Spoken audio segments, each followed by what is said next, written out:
What you should be looking out for is the forces keeping Navarro and Danvers apart and the forces dragging them together.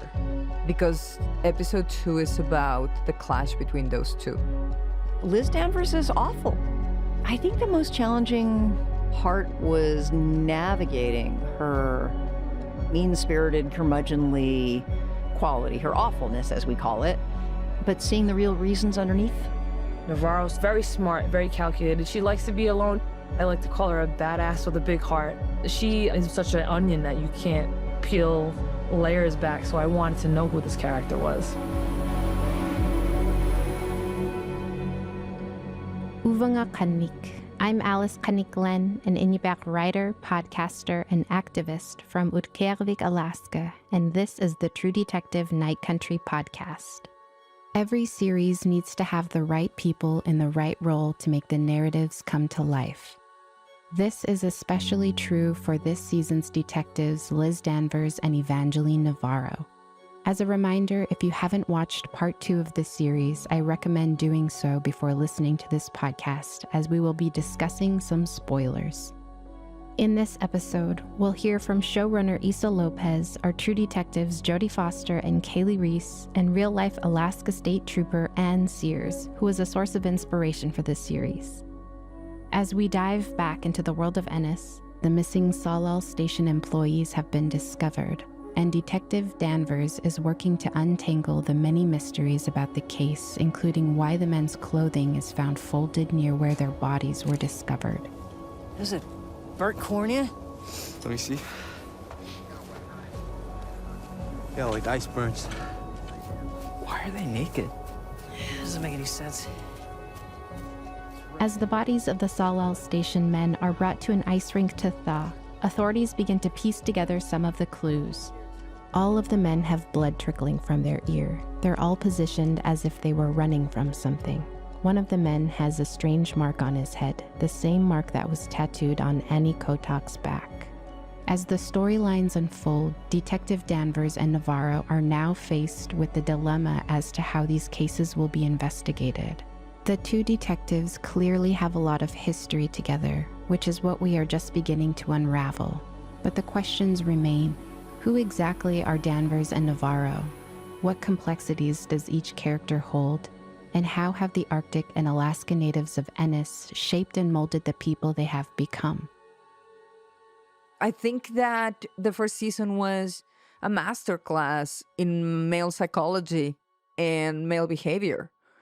And it was really well done. And I care for those men, even with all their failures. I'm speaking with Issa Lopez, the showrunner of True Detective Night Country. When I knew that I was going to have all these male scientists disappearing and vanishing into thin air in the environment of these towns, I felt that there was a direct invitation to tell a female story that was related to that. As we talk, she shares more about how she brought the characters Liz Danvers and Evangeline Navarro to life. Someone told me a long time ago that writers cannot write anyone that they don't carry. So I definitely carry these two women.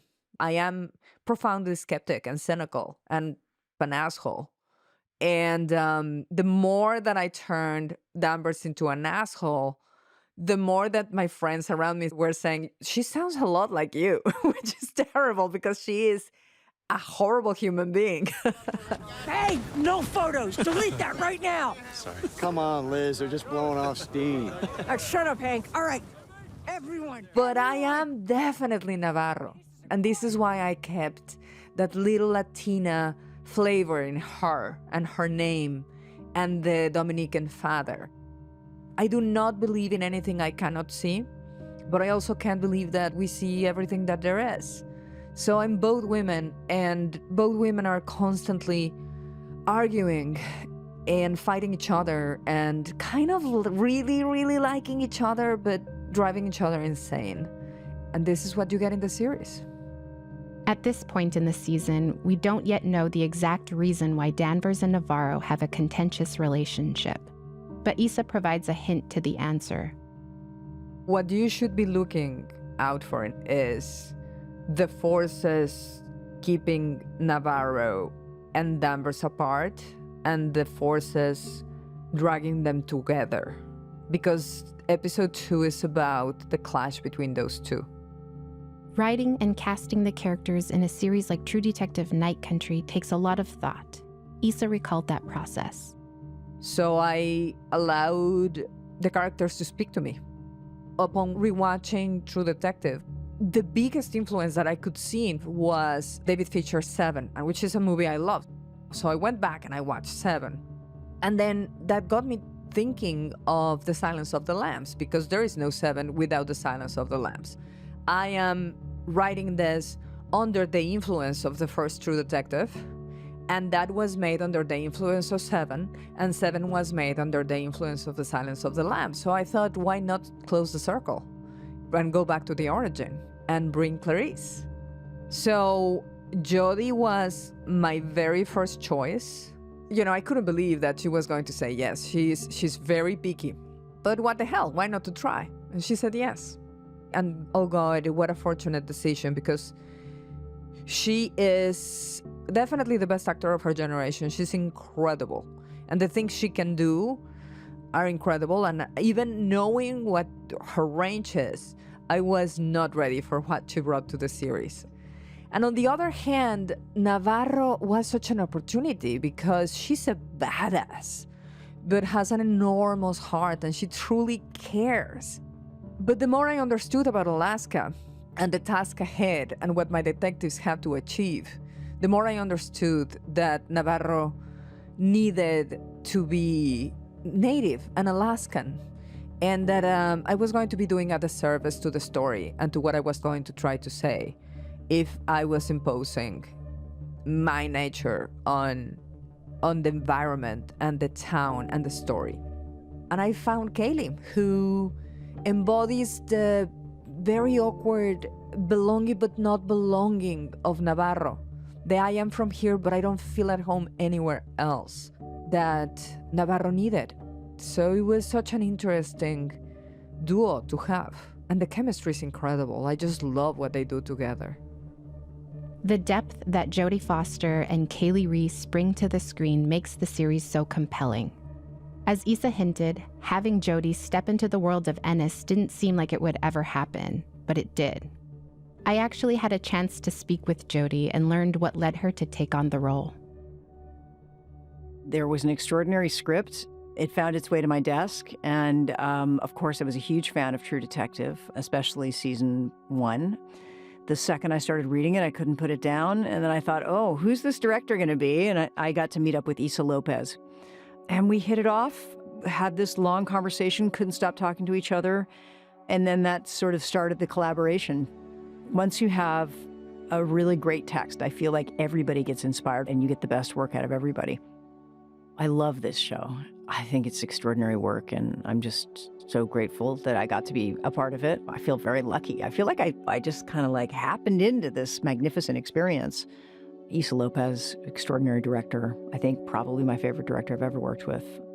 This is a really brave and beautiful piece, but it's also scary and twisted and really explores the dark part of the psyche of these characters, much in the vein of True Detective.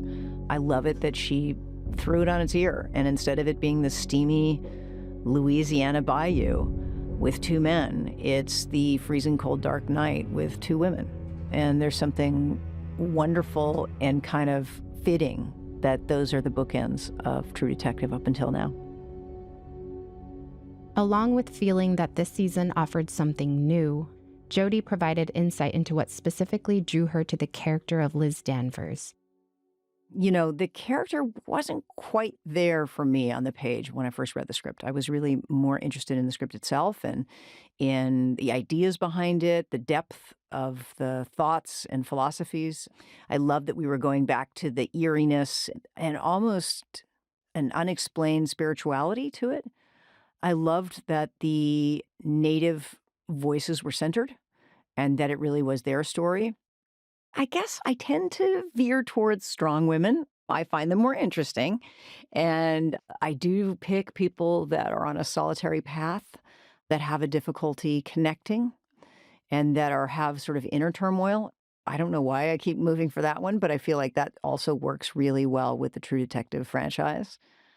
I did go about saying, I just don't feel like Liz Danvers is necessarily me, and it wasn't quite right for me, and I felt like we needed to reverse engineer her and make sure that she was the character that was supporting Kali's character. So the native voice, Kali Reis, she plays Trooper Evangeline Navarro, who's kind of torn between two worlds, mixed race person, half Dominican, half Inupiaq, torn between the past and the present, and a kind of intuition and a spirituality and a very concreteness. And so I wanted to figure out a character that could support that and could make sure that voice was central and make sure that I was helping to tell her story. Liz Danvers is awful. She makes a bunch of jokes that aren't funny. She's unconscious. She's unaware. She's completely distracted from her own emotions, from her own pain. What we can see as laziness is actually a fear of getting to the source of things because it will bring out stuff in her that she's not really willing to deal with.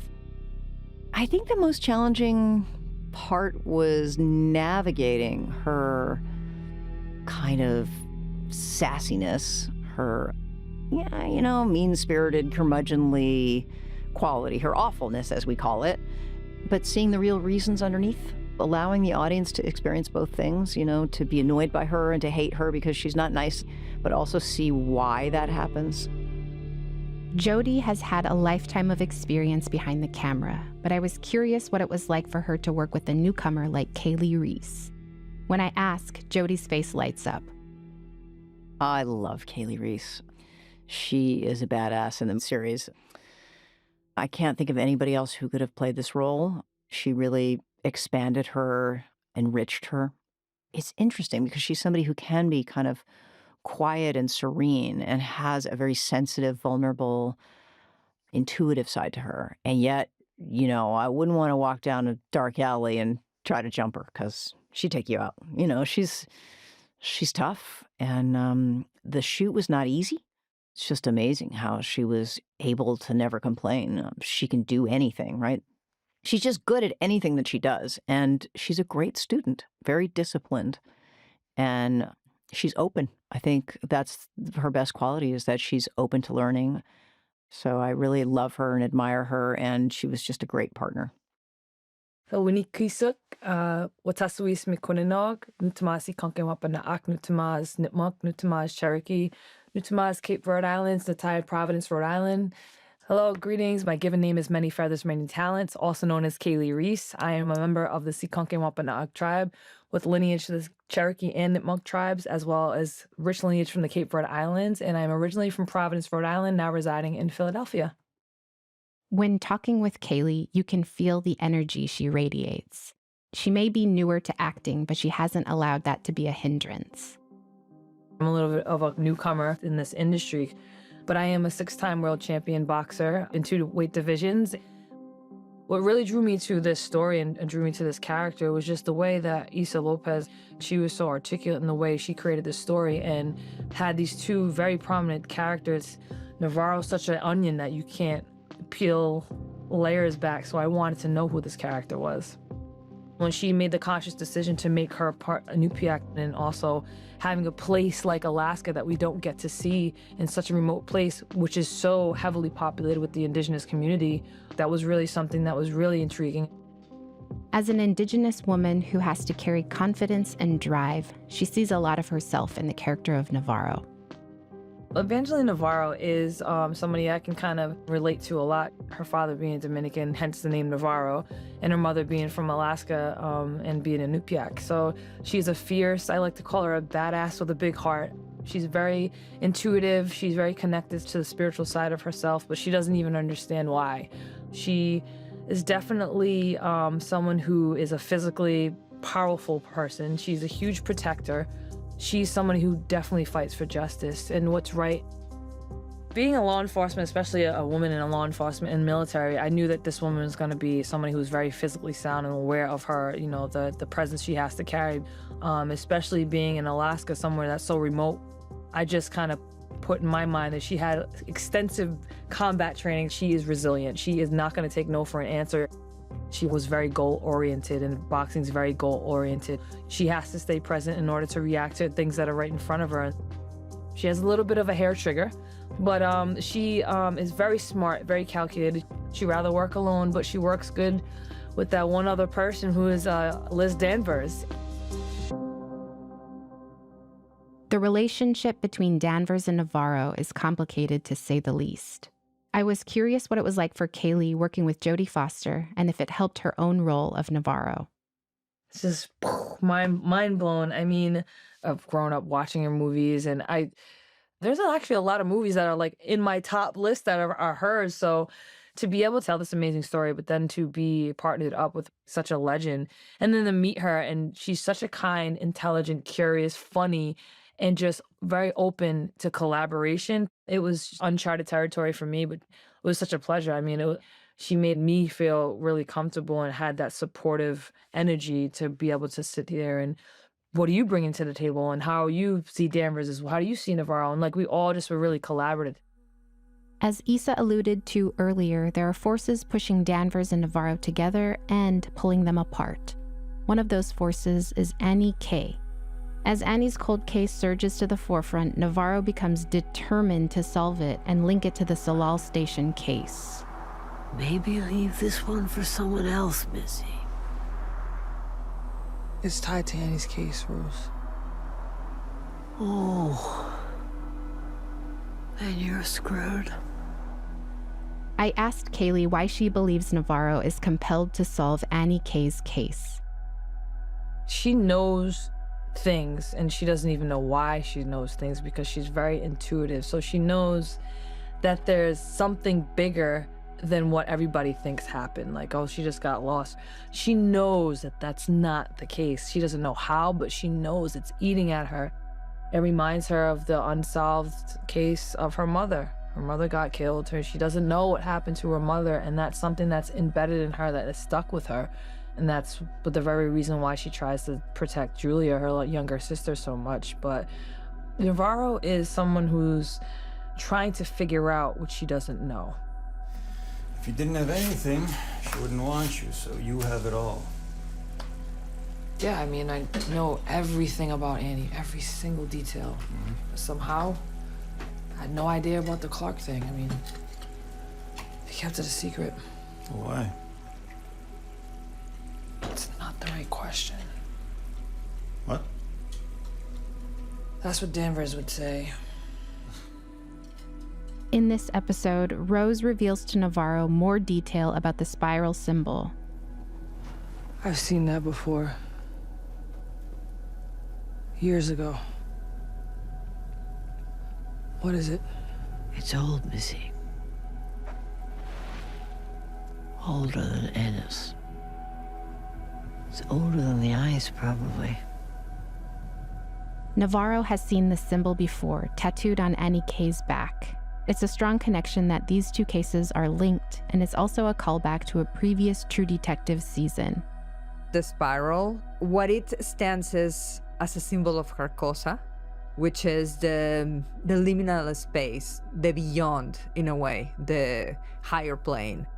And I go deeper into that idea, where our reality and the wider world connect, the beyond, a mystic place where the veil between this world and the next is thinner. Navarro brings this clue to Danvers as proof the cases are connected, hoping the two may be able to work the case together. This tattoo was on Annie's body. So? It was on the forehead of one of your guys. Maybe. So what? So what? It's the same case. We can work together and figure out Annie. No. I'm not working with you again, ever. While the future of Danvers and Navarro is uncertain, the mystery of Annie K's case weighs heavily on Navarro. She realizes how important it is to bring closure to the Native community in Ennis. Kali was tasked with embodying Alaska Native heritage on screen. As an Indigenous woman herself, it was an opportunity that she felt she couldn't pass up. You know, when Issa made the conscious decision to make one of the detectives part of the community in Inupiaq, I was really happy to see that. It's part of the world that we don't get to see. So it was really special that she decided to do that. I'm really proud that we're able to see Indigenous stories, but it's not an alcoholic, a drug addict, or an abused woman. You know, it's an honor to be able to be one of the many faces we have in the Indigenous community in this industry. Because, I mean, I didn't grow up seeing my kind of face. You know, I just seen it in my community and using that platform to, you know, just speak for those who can't speak, be a voice for the voiceless, fight for those who can't fight, dance for those who can't dance, sing for those who can't sing. There's so much Indigenous talent in the writer's room, behind the camera, in front of the camera, producing. Every little aspect of this industry is just filled with so much talent. And I'm proud to see Alaska and Inupiaq people and Inuit people on screen. We're natural storytellers. Like, we true to this kind of a thing. So it's just how we've preserved culture, language, heritage, and how we've healed too. Storytelling is healing, and representation matters so much. So I'm just elated that I get to be part of this.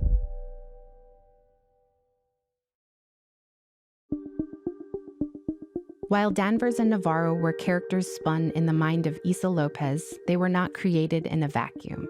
The tensions that Issa has found in her own life had to work their way into the lives of two very different detectives living in frigid Alaska. To bring these characters to life, Issa was influenced by the real-life Alaskan troopers who have served the communities of the Arctic. I watched hours of Alaska Troopers. There's a particular woman, Sears, who is Native and she's a badass, but she's also incredibly, you know, she's beautiful. And she's neither of these two women because she's too good to be these two women. She's incredible. But she taught me a lot about the challenges that you face in these communities. In every sense, Anne is a living legend. She served as an Alaska State Trooper for over 20 years, and her heritage as an Alaska Native inspired her to pursue law enforcement. I was born and raised in Alaska. I was born in Nome, Alaska.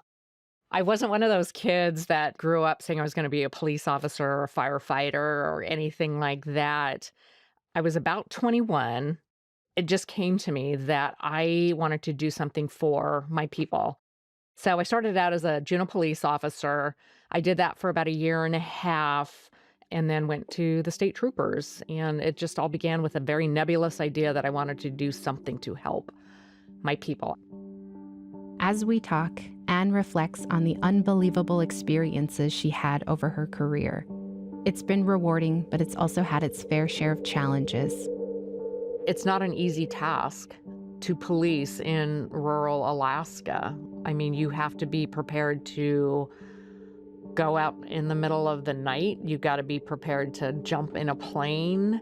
You got to be prepared to do everything. I mean, you are doing it all. You are collecting evidence. You are interviewing victims, suspects, witnesses. You're taking all that evidence back with you. I mean, if people really want to know what it's like to police in Alaska, you have to show those things. I mean, it's not cut and dried. And every day is different. Every case is different. There were definite benefits to being a female trooper. I think women as a whole communicate differently than men do. And to bring that into a law enforcement capacity, whether I was dealing with, you know, a domestic violence victim or domestic violence perpetrator, you know, a sexual assault victim or a sexual assault perpetrator, I could use the fact that I was a woman to my advantage. And I think women in law enforcement just bring a different dynamic to the work. You know, especially if I was dealing with a perpetrator, they looked at me different. I mean, sometimes all they see is a uniform, and I get that. They don't care if I'm Native, woman, male. But I felt like sometimes that when they saw me, they also saw maybe their own sister or cousin or aunt. And you have to understand, too, that with communities this small, that the guy that you're arresting this week for whatever crime, he could be your victim next week because he's been assaulted or, something stolen from him or, whatever. I mean, you have to be able to talk to people and get them to talk to you. I think being a woman and being Native helped tremendously. Anne used her perspectives as a woman and an Alaska Native to her advantage. Through common sense and genuinely caring for people, she served her community no matter what was thrown at her. Despite being the first Indigenous woman to ever join the force, she didn't really recognize the trailblazer she had become. I have to be honest, I didn't realize it. I mean, I knew there was a number of Native men. In fact, there was a lot of Alaska Native men, male troopers that were from the same area as I was, from Nome. It kind of became like a responsibility on me. There have been females in law enforcement that have faced barriers. And if I had any barriers, I guess I was one of those people that was just like, I'm just going to plow right through it and keep doing what I'm doing and not let it, slow me down or keep me down or anything. I just kept on trucking. Anne's drive and determination brought her through years of difficult work. Being under-resourced as a department meant that each officer had to be equipped to handle a lot of different crimes. Many times this meant they also had to rely on the communities they served, an experience Anne spoke about. I was mostly in rural Alaska. When you are out in a rural hub like that, you do everything. You don't have an investigator that you can call and say, hey, I got a sexual assault, I got a sexual abuse case, I got an attempted whatever. You have to do it. That was my mandate. I was trained to do forensic interviews, but we also had other interviewers. Like if a kiddo didn't want to talk to me because I'm in uniform and I'm scaring them, they could have somebody who wasn't in uniform do an interview.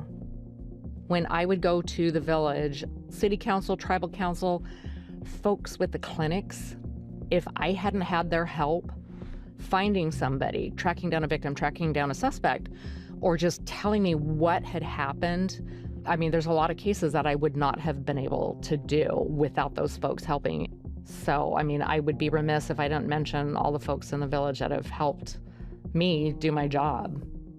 Anne retired in 2021 and came back to the force in 2022 as Alaska's investigator for missing and murdered Indigenous people. However, like it does for Danvers and Navarro, Anne says the position carried a heavy weight. I will say, though, 5 months into that, I was not sleeping again, and I was churning cases, and I knew that I needed to lay it down. Somebody else needed to take it up because I was done. 20 years already of no sleeping at night, I had to call it.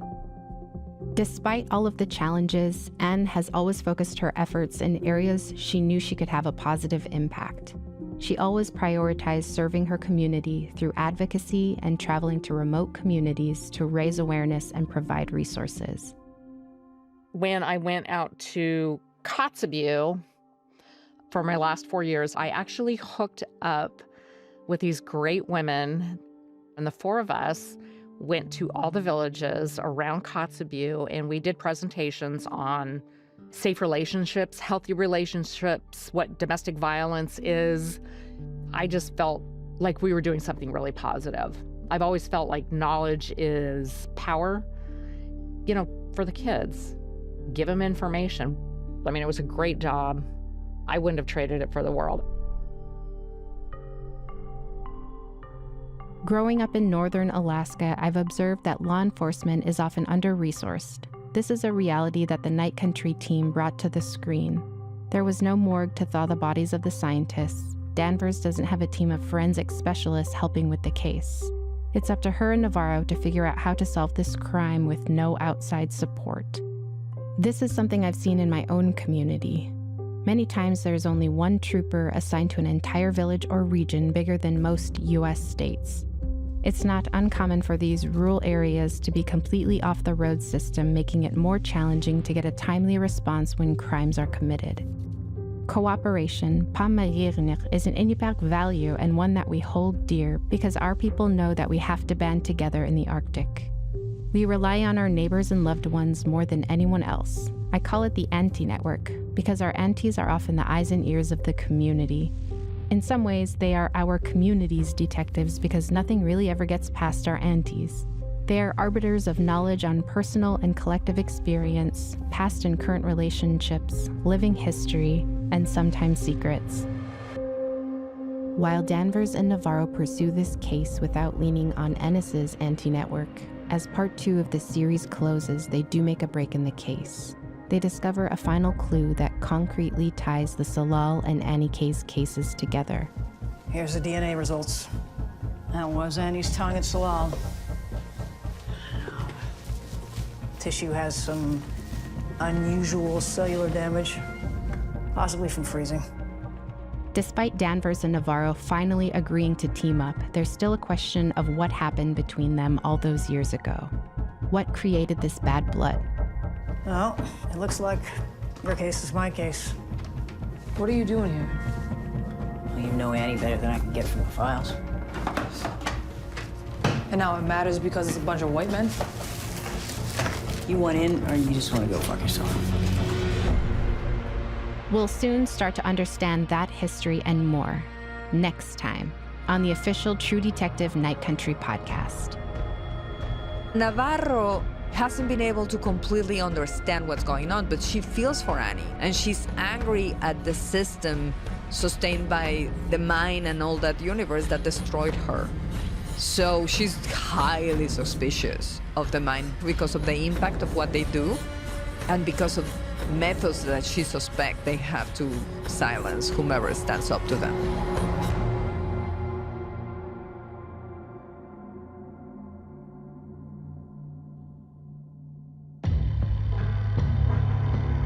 The True Detective Night Country podcast is produced by Tenderfoot Labs for HBO. You can follow our show wherever you get your podcasts and stream True Detective Night Country exclusively on Max. We'd love it if you could take a second to leave us a review on Apple Podcasts and leave a comment to share your thoughts on the show.